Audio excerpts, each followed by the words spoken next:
I knew I shouldn't read them. It was too soon. It was only a couple of weeks ago that I was clearing out my sister's house when I'd come across the bundle of love letters. My brother-in-law passed away a year ago, and within 10 months, she followed.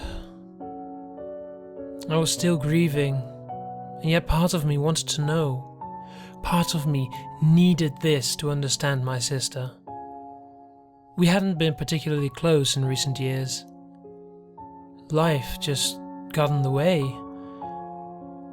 Maybe it was a kind of morbid voyeurism, but I wanted to understand her better. To understand how she felt in those months before her death. There must have been close to 100 letters. Her husband was obviously a prolific writer. Some were long, some barely more than short notes.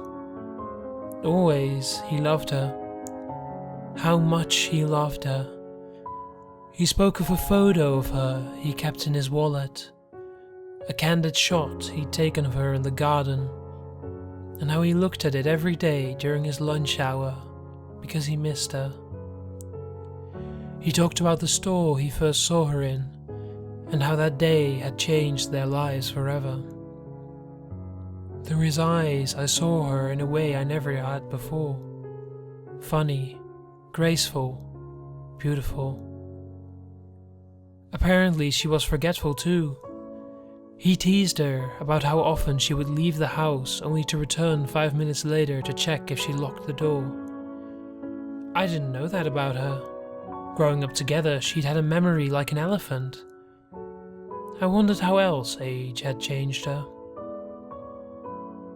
He talked about how beautiful she'd looked on her 40th birthday, how stunned she'd looked when she'd walked into a surprise party and seen all her friends. I didn't even know she'd had a surprise party. I guess no one had thought to put me on the guest list.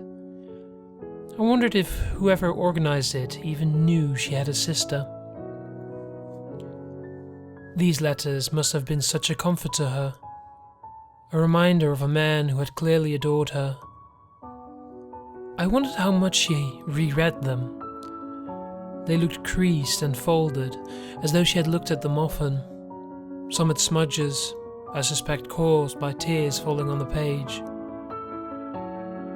As I read, there was something nagging in the back of my mind, something not right, something that didn't make sense. I scanned quicker, my eyes leaping over the words. I love you, you look beautiful, you're funny, you're this, you're that. Then it came to me. 40th birthday. Her 40th birthday had been last September. I had actually remembered to send her a card. A silly thing with a cartoon cat sitting next to the number 4, looking shocked and making the 0 in 40 with its cartoon mouth. The letters were all signed A, her husband's initial, and I just assumed they were from him. But Ellen was dead before her 40th birthday. As I scanned quicker, I got towards the end. There was something more frantic and urgent about the later ones. The last one, just a tiny scrap of paper, made my blood run cold. I think it's time we met. I felt sick. There had been nothing comforting in these letters for my sister at all. With trembling hands, I dialed the inspector who had been dealing with her murder. Hello? It's Amy's brother, John. I've found some letters I think you need to see. Please don't forget to subscribe to stay up to date with the latest horror stories. Also, I would really appreciate it if you were to like me on Facebook and follow me on Twitter, where I keep my followers updated with what I do.